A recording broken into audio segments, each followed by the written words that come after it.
Hi guys! Welcome back sa ating channel, and for today's video ayan, bisitahin natin ang ilang branches ng Potato Corner dito sa Canada.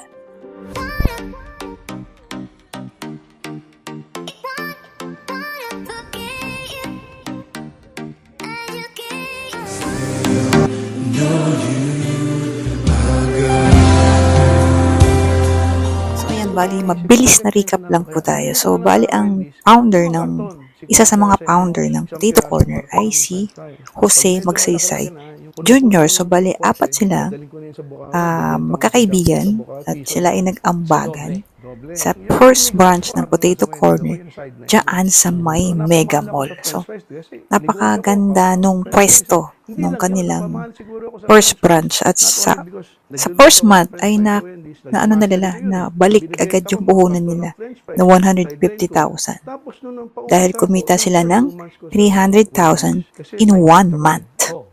Wow! Bali si Joe Magsaysay ay isang regular employee lang siya ng Wendy's. Tagaluto lang ng french fries. Pero minahal niya. Grabe yung pagmamahal niya sa french fries. No? Naging sideline din niya yung karton. Binibenta niya ng piso. Binibili niya sa Wendy's ng 50 cent. Centavo. Tapos bebenta niya sa junk shop ng piso. O diba napaka ano niya. So nung panahon na yun, 1992, syempre may ano pa yun, may value pa yung piso na yun. And then si Sergio ay hindi rin siya nakatapos ng pag-aaral dahil nga nagtrabaho na siya. So nag-work na siya. So yun po, marami po siyang revelation. Doon po ilagay po yung link kay Sir Chinkitan sa interview niya po doon. So marami po tayong makukuhang mga tips. So ayan, ito na. Bisitahin na natin yung Potato Corner dito po sa Edmonton, Canada.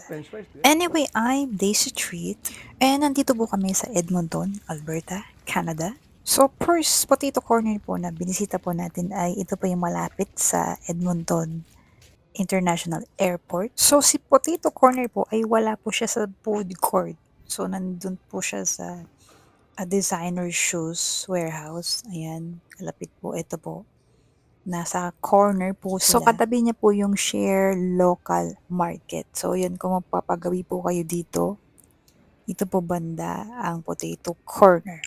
In my case kasi, dumiretso agad ako sa food court. So, inaakala ko na yung Potato Corner ay nasa food court. Pero wala pala. So, nandito po siya sa corner.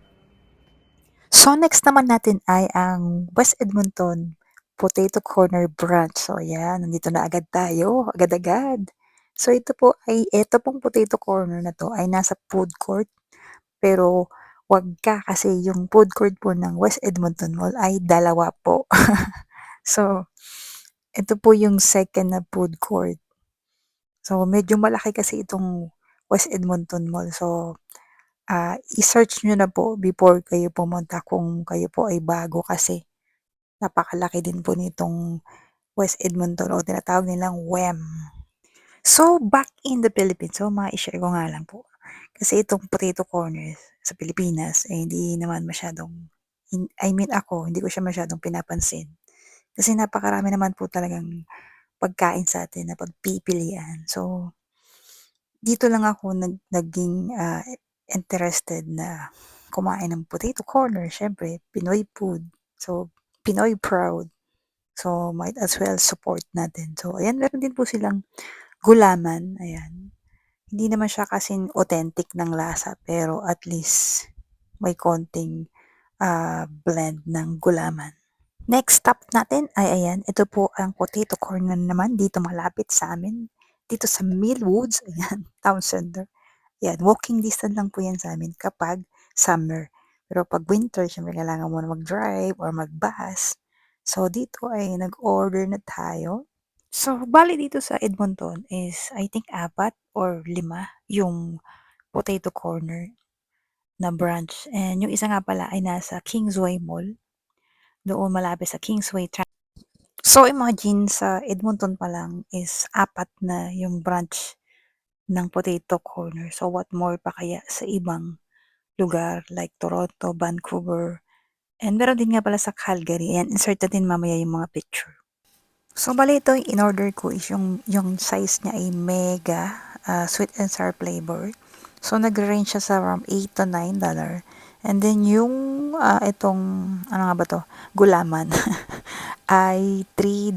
So, 8, so mga 12, so bali $13 yung binayaran ko. So, $13 kasi kasama na dun yung tax. So, supposed to be dapat 12 point something dollar lang siya.